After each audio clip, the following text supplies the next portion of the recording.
So I've worked a 9 to 5 for many years, or a 7 to 3 to be exact, and then I quit. And for almost a year now, I've been doing YouTube full time. Turns out a lot of what I thought YouTube would be, it's not. And some of the things I disliked about my 9 to 5 now are things I kinda miss. So in this video, I'm comparing life as a YouTuber to life working a 9 to 5. And some of it might surprise you. So there were many things I didn't really like about my job. I didn't like waking up early and having to get ready every single day. I didn't like some of the people I worked with. A few of them were kind of mean. I didn't like knowing that no matter how hard I'd work, I'd still make the same money. And I just liked that it took up the majority of my day and there was little time left for other things. In my last month at my 9 to 5, I already knew I was quitting. I had everything planned out. I was going to take a full year off to focus completely on YouTube. Now, not everything went exactly according to plan, but I did it. I actually took the year off. I told myself, this is going to be great. I'll get to work from home or anywhere I want, really. I can work at coffee shops, in the library, maybe even at the beach. I could literally take work with me wherever I go. And I'll have so much more time. I'll be able to post consistently, no problem. I'll wake up at 5 a.m. every day, eat healthy and work out, and I'll finally have the time to change everything for the better. And of course, if I just stay consistent and work hard, I'll be monetized by the end of the year. That was my mindset right before I quit my job. Was I right? Well, nope, not really. A 9 to 5 isn't always enjoyable, and honestly, neither is YouTube.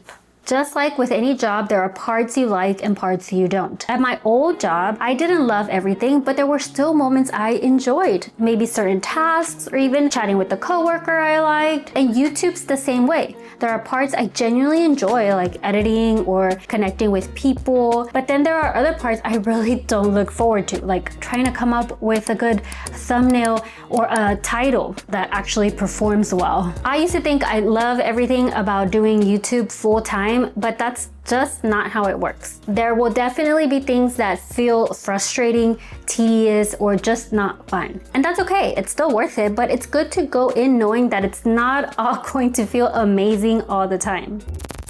One of the biggest differences is the money. With a 9 to 5, every day you show up, you know you're getting paid. You know that at the end of the week or every 2 weeks, there's a paycheck waiting for you. You can budget, plan, and breathe a little easier. But with YouTube, nothing is guaranteed. You can put in just as many hours, sometimes more, and still make nothing. Not just for a week, but for months, even years, especially when you're just starting out. But on the flip side, YouTube doesn't have a ceiling. If you put in the work and figure things out, there's no limit to how much you can grow or earn. It opens the door to possibilities you'd probably never get in a traditional job. But again, it's risky because there's always the chance that you never figure it out. In most jobs, there's usually a clear outline of what's expected from you and how to get it done. The company sets up systems, provides training, and does what it can to make sure you're able to do your job well. You're part of a structure. But with YouTube, there's none of that. No one's guiding you. No one's investing in your growth. No one's handing you a training manual or telling you step by step how to succeed. It's 100% up to you. You have to decide what's worth investing in, what gear, editing software, courses, maybe even coaching. And you have to figure out which strategy actually works for you. And if something's not working, guess what? You're the one who has to figure out why. You're basically responsible for every outcome, good or bad. And that, my friend, is so very stressful.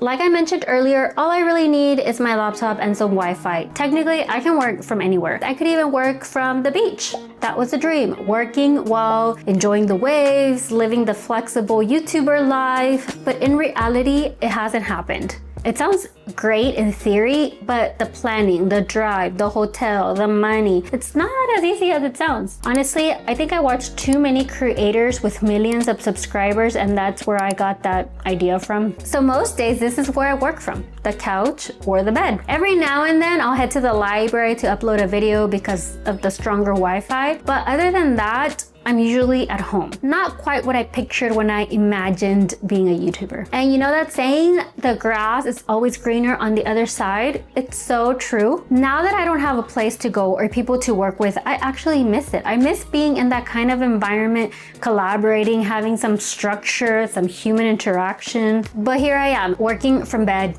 alone. But also, I know that once I go back to working a regular job, I will probably miss this. Editing in bed, taking breaks whenever I want. So I'm trying to enjoy it while I can. YouTube is basically another 9 to 5. You might think YouTube is all fun and easy and totally different from a 9 to 5, but honestly, YouTube is just another kind of job. It's not all fun and games, it's a lot of work. YouTube sometimes takes just as many hours of your life as a 9 to 5, if not more. You can't just work an hour a day and expect great results. You have to put in the time, a lot of time. And at a 9 to 5, it's easy to put in that time. You're expected to clock in and clock out at set times, and you make sure to show up because you don't want to let people down or risk losing your job. As a content creator, working those 7 hours is way harder. If you don't feel like getting up early, it's so easy not to. No one's expecting you. If you slack off, get distracted by social media, or only work 1 or 2 hours, it's fine. Who's watching? It's so much easier to let ourselves down than to let other people down. So about this idea that working from home and doing YouTube means you'll suddenly have all this extra time, well, let me just say, if you're one of those people like me who used to say, if I had more time, I'd cook healthier, I'd exercise more, I'd finally do this or that. Yeah.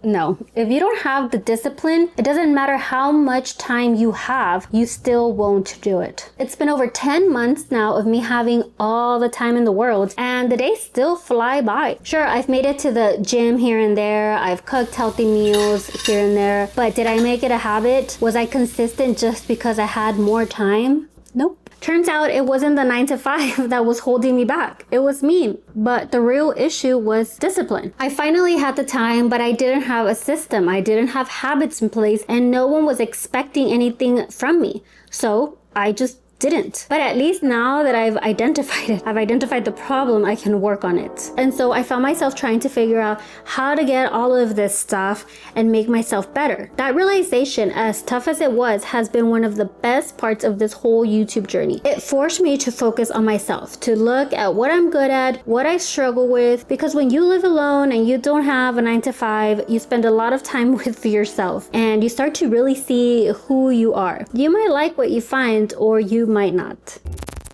That's all I have for today. I hope you enjoyed the video, and I hope to see you on the next one. Bye.